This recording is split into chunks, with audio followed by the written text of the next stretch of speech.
Nous sommes avec monsieur Jacques D'Andrea, président de Vincennes en Ancienne, et Roland Mikowski, administrateur. Donc votre rôle déjà, Roland, administrateur, c'est quoi? Administrateur, c'est un petit peu participer à l'organisation des manifestations. Comme c'est un travail d'équipe, de toute façon, on est assez nombreux pour faire ça. Et là, on est très content parce que cette 14e traversée de Paris, c'est très bien passé. Puisque ce matin, ça s'est passé sans ennui au château de Vincennes, où tout le monde a été fluide relativement. Malgré le temps, les gens sont venus, on était un petit peu inquiets compte tenu de la météo, mais en fin de compte, tout le monde est là, comme vous pouvez le constater. Tout le monde a l'air content et les gens ne se sont pas sauvés à chaque petite averse. Donc pour nous, c'est une belle réussite. Je pense que tout le monde a l'air content. On a eu beaucoup de retours très favorables, pourvu que ça dure. Et vous avez même retrouvé Myriam de l'an dernier. J'ai retrouvé Myriam de l'an dernier, ce qui est quand même... qui est quelque part par là, qui vous dira peut-être un mot de sa joie de nous avoir retrouvés. Que le président ne connaissait pas. Non, c'est vrai. Enfin, si, j'ai eu des images. J'ai eu le plaisir d'admirer et de contempler que cette personne était très intéressée par les véhicules d'époque. Donc ça fait plaisir, justement, pour montrer que les femmes s'intéressent à l'automobile. Voilà. Et à nous. Non, mais c'est vrai, on a de plus en plus de femmes qui viennent avec des voitures, et même seules. Et ça, c'est très intéressant. Oui. Ça prouve que la voiture ancienne est en pleine évolution, c'est bien. Combien de bénévoles dans l'association de Vincennes en Ancienne? Une trentaine à peu près, il y a des gens qui viennent en plus en complément nous aider. Là, on a eu le cas concret justement pour la mise en place du pass sanitaire, enfin du contrôle du pass sanitaire. On a fait un appel, on comptait avoir une dizaine de personnes, on a eu 27 candidats, je crois, donc c'est formidable. Bon, les voitures, comment vous gérez les voitures y a des critères pour les voitures de sélection? C'est 30 ans d'âge. Mais il faut qu'elle soit, de 30 ans, mais on est multimarque. Donc on a le même accueil pour la 2 chevaux que pour la Jaguar. Nous, c'est un petit peu comme un camp de nudistes. Quand on rentre chez nous, on est tout nu. Voilà. Monsieur le Président. Pas de discrimination. Alors je voudrais mettre à l'honneur justement les administrateurs, justement Roland, parce que l'association ça repose justement sur des bénévoles et c'est des personnes comme Roland et d'autres qui permettent justement de réussir un événement pareil, parce que c'est quand même une grosse organisation et qui demande de plus en plus de contraintes, on va dire administratives, et puis essayer de montrer que les choses sont vraiment bien encadrées. Et donc on est heureux d'avoir des personnes aussi fiables, sérieuses depuis des années, et ça c'est toute la richesse d'une association. Et j'ai remarqué, il y a une mixité chez vous. Oui, on essaye, c'est vrai, petit à petit les femmes arrivent un peu à se... Mais c'est vrai qu'ils sont encore minoritaires chez nous. On doit être honnête, on n'a pas encore la parité, mais on le souhaite. L'appel est lancé. Voilà, absolument.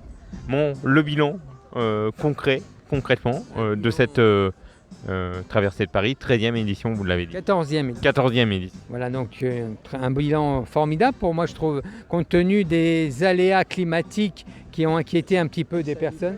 Oui, et sanitaire en plus. Donc c'est vrai qu'on avait beaucoup de craintes et je crois qu'on a bien réagi. On a tout de suite mis en place le contrôle. On s'est dit on va confirmer que c'est nécessaire de montrer le sérieux de notre organisation. Et ce qui est formidable, c'est que les participants sont tout de suite admis l'esprit du contrôle. Ils n'ont pas ressenti ça comme vraiment une punition. Ils ont dit c'est nécessaire, on le fait, donc c'est formidable. L'an prochain, ça va être quoi? L'an prochain, on espère que ça sera encore que mieux. Mais enfin, je veux dire, cette année, c'est formidable parce que je trouve qu'on a 2 partenaires historiques très importants, qui est le Salon Rétromobile. Donc, quand même un poids lourd, une réputation internationale avec un beau plateau exceptionnel. L'aventure DS Citroën, Peugeot, qui aussi présente des voitures de leur réserve. Donc aussi, je crois que le public a été séduit. Et puis les partenaires habituels, AXA, Elf, etc. Plus d'autres que vous avez pu découvrir. On a un artiste peintre aujourd'hui qui est venu nous rejoindre. On a aussi quelqu'un qui montre un char grec. Donc c'est assez marrant parce que c'est un peu l'évolution, on va dire, de la locomotion. Voilà donc... Et puis oui, alors le char grec, là, c'est un peu l'ancêtre des sulky. Voilà, le prix d'Amérique. Un petit peu, voilà, c'est vrai, tout à fait. Non, des courses un lien avec en sulky. La locomotion, on veut dire, on part de très loin, vous voyez, donc ça veut dire que la passion pour les véhicules, ça date pas d'hier et je pense que ça va continuer encore pour de nombreuses années. Et puis un grand monsieur, du pilotage, René Medge. Ouais, absolument, bah ouais, on a été honoré de l'avoir parmi nous. Donc il commence à être un peu fidèle aussi. Et je pense peut-être que l'année prochaine, justement, ce que vous voulez savoir l'année prochaine, il y aura peut-être une belle sélection des voitures du Dakar.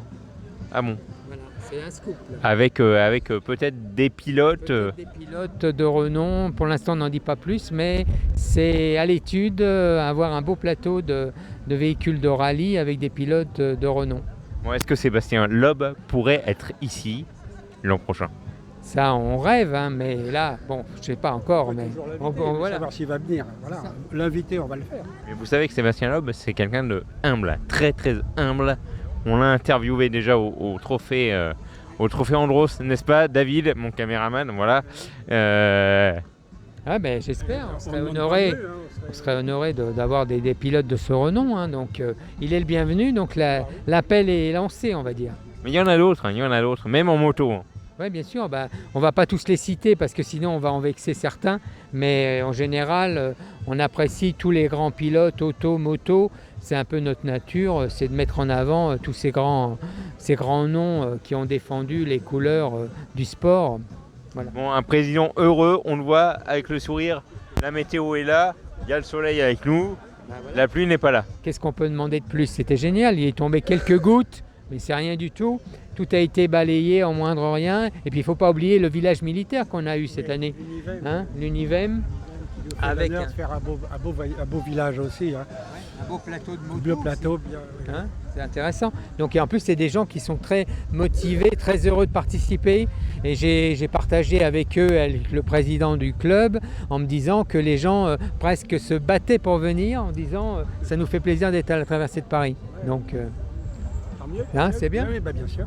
Ça, c'est un plus, bien sûr. Bon, l'an prochain, peut-être avec Myriam, les interviews avec Myriam. L'hiver, elle veut pas venir, l'hiver, elle vient pas. Alors, il y a la traversée d'hiver quand même en janvier. Hein. Mais c'est celle-là où il y a quand même le plus d'exposition, parce que la traversée d'hiver, les gens partent de Vincennes, ils ne reviennent pas. Alors, il y a moins d'exposition que là, c'est quand même plus festif, hein, il n'y a pas de problème. Surtout que notre village prend de plus en plus d'importance, et ça, c'est important. C'est bien, on attend. On est prêt. Voilà. Bon, avec Myriam l'an prochain. Ouais, pourquoi pas, bien sûr, oui. Myriam! Alors Myriam, on est ici à la 14e traversée de Paris. Pour vous, c'est les plus belles voitures, c'était quoi pour vous? Alors les plus belles voitures, il y en avait deux qui étaient vraiment magnifiques. Il y avait une Ford B de 1937 et une AC 1932. Voilà, ces deux-là étaient particulièrement magnifiques, mais de toute façon, tout le parc là, voilà, la 2 chevaux, cette petite Lancia pour femmes, hein, c'est plutôt conduite par un jeune homme, mais c'est une Lancia de mon année, je crois 1972. Et, toute jeune. C'est ça, toute jeune, mais très féminine, et j'aime beaucoup.